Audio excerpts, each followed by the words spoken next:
Morning, folks. I'm Dave Canterbury with Self-Reliance Outfitters in the Pathfinder School. I'm out here sitting at the lake this morning with a couple hand lines in the water.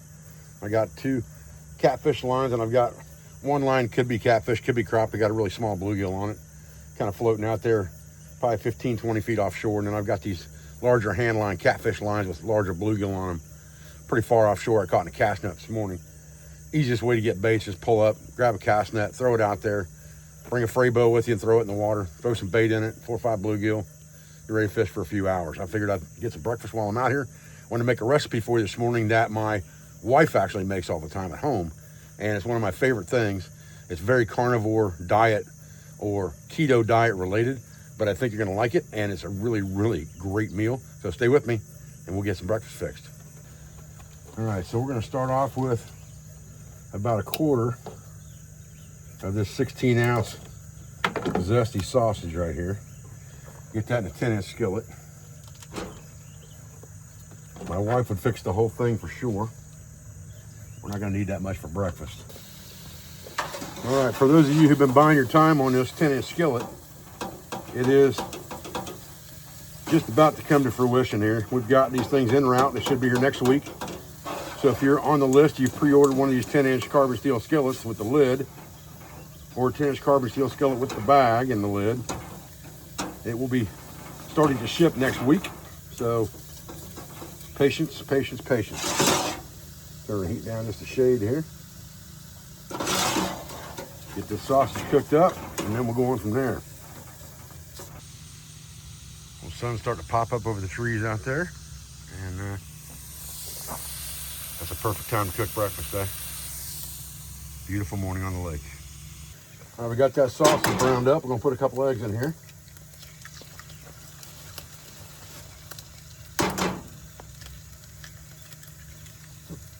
That shell out there. Crazy. And then we'll get the eggs cooked in, and then we'll add the final ingredient, the secret sauce, as it were. It's gonna be a great breakfast right here, boys. Man, it's gonna be good.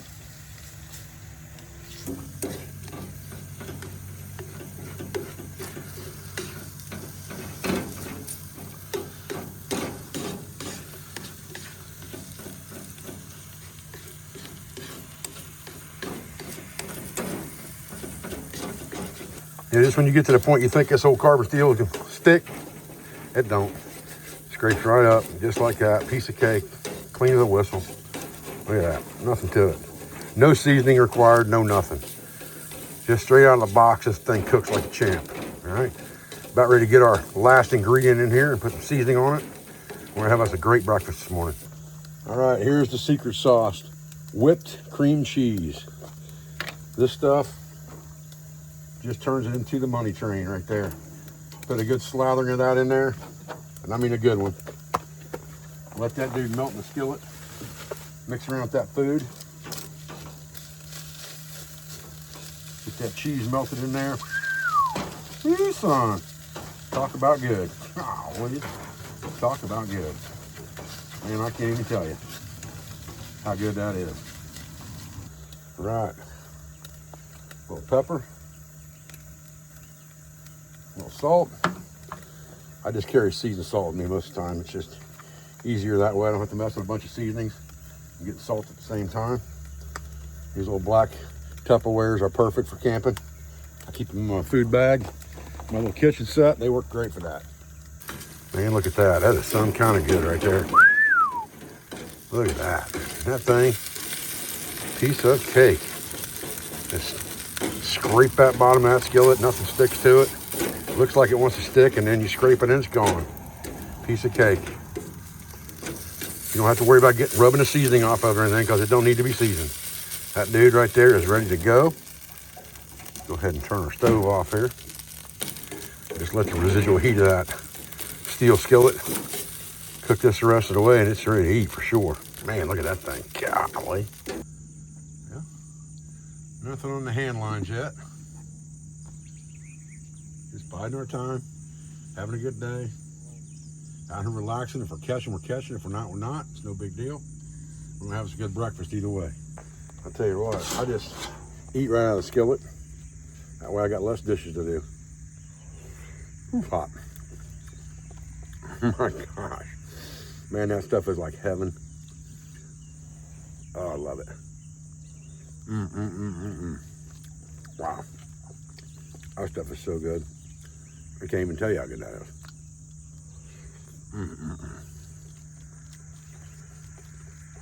Man, what a great day on the lake. Perfect morning. Not too hot yet. Still got about another hour to fish before it gets too hateful hot and I gotta leave, but got up 5:30 this morning, come out here and catch a little bait and do some fishing, and I'm just having a great time.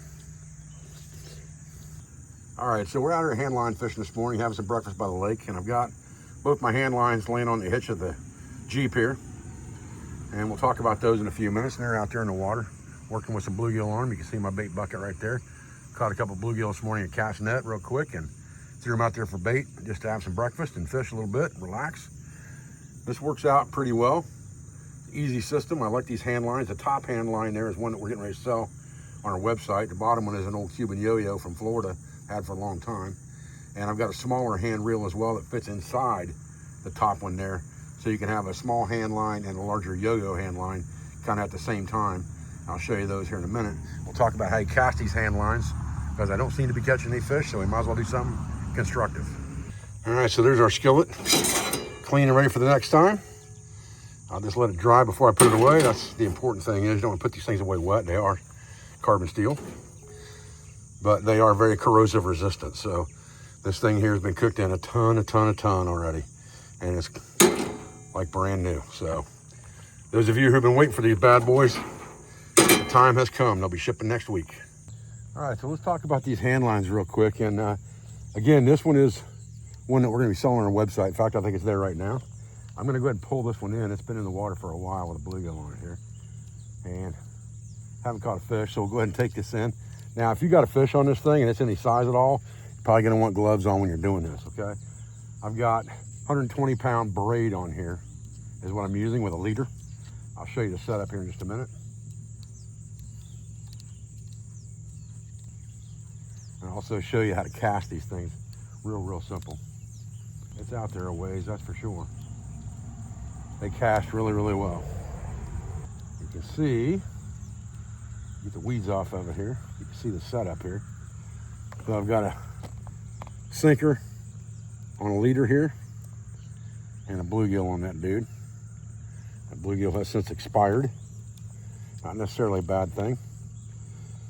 But what I'm gonna do is I'm gonna leave him on there for a second just for some weight. And I'm gonna show you how to cast this hand reel, okay? So it depends on whether you're left or right-handed. I hold mine in my left hand when I'm retrieving, but I hold it in my right hand when I'm casting. So what I generally do is, I'm gonna put this out here in the lake so you can kind of see it. I will grab this handhold that's on the side, which is a really nice thing about this hand reel. And it's got holes all the way around it to put your hook in when you're storing it. But I put it in this hand and I dump a little line off of that dude, just enough to where I can get a good swing with this leader, and I hold it like this.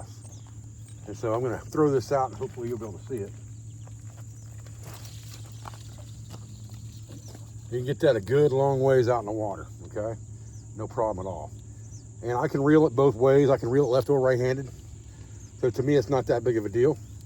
I'm just more comfortable reeling it with the other hand, but it will work either way, no problem. And I'll tell you, there's some discussion I've seen on some of these hand lines about what type of line to use on them. And I will tell you that in my experience, they all work just fine. Mono, fluorocarbon, they all work. Let me get this bluegill off of this hook here real quick. We'll toss him back in the water. This one's got braid on it, my other one's got mono. The mono seems to cast a little further for me. The mono also seems to take abrasion a little bit better, believe it or not, than the braid does, especially on rocks and things like that. But the braid works really good as well. And so I use it a lot because the braid is really break resistant when it comes to fishing with it and getting a good sized fish on there. So all you got to do is roll that bad boy all the way up on the spool, just like this. Come around and find yourself a hole where you've got a hook. Once you get to a hole, just drop your hook in that hole, just like that. Being contrary here now. Just like that. and you're ready to store your hand line. That's what I like about these. They store really, really well. Now, let me show you this other hand line that kind of sits inside this one so you can see that as well. Okay, so here's my second hand line, and it's more of a Yoyito style, but it's bigger. Got bigger finger holes in it, and I like that. It's rigged the same way. It's got holes in it in 4 places. This one's rigged with a slip bobber on it so that I can fish more shallow with it and fish for panfish and things like that. And the bobber gets in the way a little bit, but it nests straight inside the other hand reel, just like this in a backpack. So you've got one package with 2 hand reels. If that bobber's not in the way, it rests all the way down inside. But it's still pretty close even with the bobber on it. As far as packability goes, you can throw that thing right into one of the bags that we saw on our site made by Tack Survival that would hold this fishing kit just fine. You'd have 2 hand lines with you at the same time. And it's a perfect setup for not only fishing for larger fish, but also smaller fish. All right, so this is a 6-inch Cuban yo-yo, and this one's from Florida.